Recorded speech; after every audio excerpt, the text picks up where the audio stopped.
Tous les élèves, durant chaque début de scolarité, sont mis dans une sorte de compétition et avec très peu d'esprit d'équipe.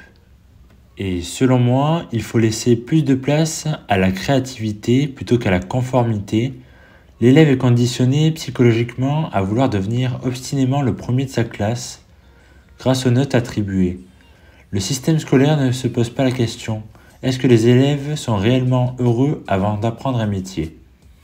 Ou doivent-ils rester à un niveau plus bas, celui où les élèves réfléchissent de manière par défaut émise par l'éducation nationale? Albert Einstein disait: tout le monde est un génie, mais si vous jugez un poisson par sa capacité à grimper aux arbres, il passera sa vie entière persuadé qu'il est totalement stupide.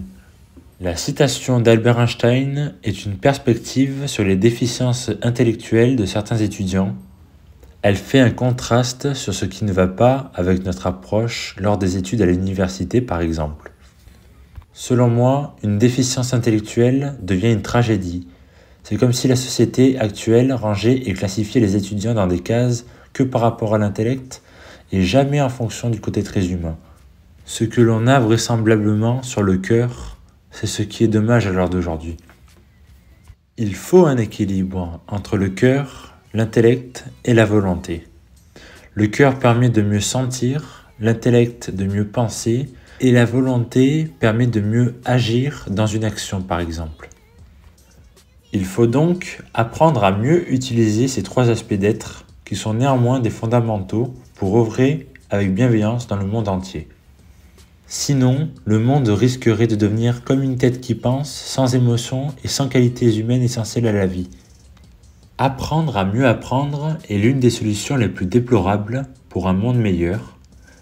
Et si les étudiants commençaient par s'aimer et à être heureux pour mieux apprendre durant les études?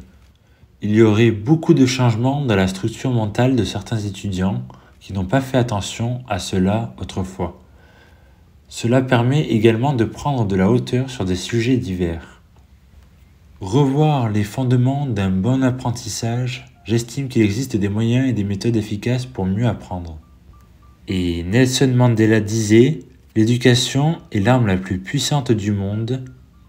Aujourd'hui, l'éducation de certains parents devient toujours une formule perdante, puisqu'à l'origine, l'éducation nationale a formé les parents des jeunes enfants. Tout d'abord, pour améliorer le monde, il faut mettre très souvent et le mieux possible la société au service de l'éducation et non l'éducation au service de la société. L'intelligence ne se mesure pas par la richesse de l'argent, mais par la sagesse de l'intelligence.